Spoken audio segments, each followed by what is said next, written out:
बूढ़ी नानी की चतुराई।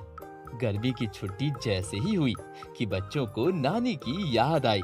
मीतू बोली, नानी को फोन करते हैं और कहते हैं कि जल्दी आ जाइए, हमारी छुट्टियां हो गई हैं।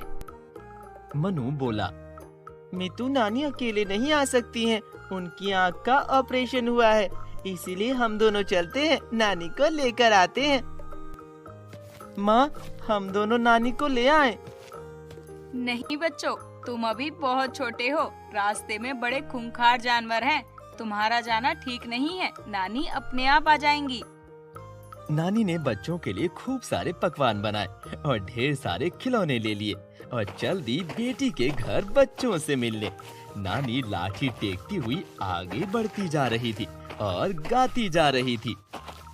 नानी आई, खेल खिलौने मिठाई लाई। रास्ते में घना जंगल पड़ा और बहुत से हिंसक जानवर भी मिले, परंतु जब वो भालुओं के बीच पहुंची तो उन्होंने नानी को घेर लिया और बोले, आज तो बहुत स्वादिष्ट भोजन मिला है, ए बुढ़िया, हम तुझे खा जाएंगे। नहीं, तुम लोग अभी मुझे जाने दो, लौटते मैं यहीं से आऊंगी, तुम लोग मुझे खा लेना। अगर तुम नहीं आई तो? अरे बेटो, मेरे घर का यही एक रास्ता है, पक्का वादा करती हूँ।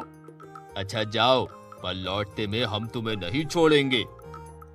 हाँ ठीक है, अभी मैं जा रही हूँ। नानी जब बच्चों के पास पहुंची तो बच्चे बहुत खुश हुए, खूब खिलौनों से खेले और मिठाइयाँ खाई, परंतु नानी खुश नहीं थी। नानी को अपनी चिंता खाए जा रही थी। जब वो लौटेगी तो भालू उसे खा जाएंगे। अब वो दिन आ गया जब नानी को अपने घर वापस लौटना था। नानी बच्चों से विदा लेकर बढ़ती जा रही थी और उसी जगह पहुंची। भालू बहुत खुश हुए, उन्होंने फिर से नानी को चारों तरफ से घेर लिया। नानी बोली, तुम लोग मेरी बस एक बात मान लो, ये कि एक राख की ढेरी बनाओ और उस पर मैं बैठ जाऊंगी, तब तुम लोग मुझे बारी बारी से खा लेना। भालुओं का सरदार बोला, चलो ये बात मान लेते हैं, राख की ढेरी बनाओ और इस पर बैठा दो और प्रेम से इसको खाएंगे। जैसे ही नानी राख की ढेरी पर बैठी और चारों तरफ भालू बैठ गए, अब राख पर नानी ने नाचना शुरू कर दिया और राख उड़ने लगी। भालुओं की आंखों में राख घुस गई। भालू आंख रगड़ने लगे।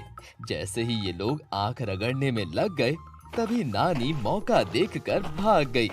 भालू ठगे से रोते रह गए।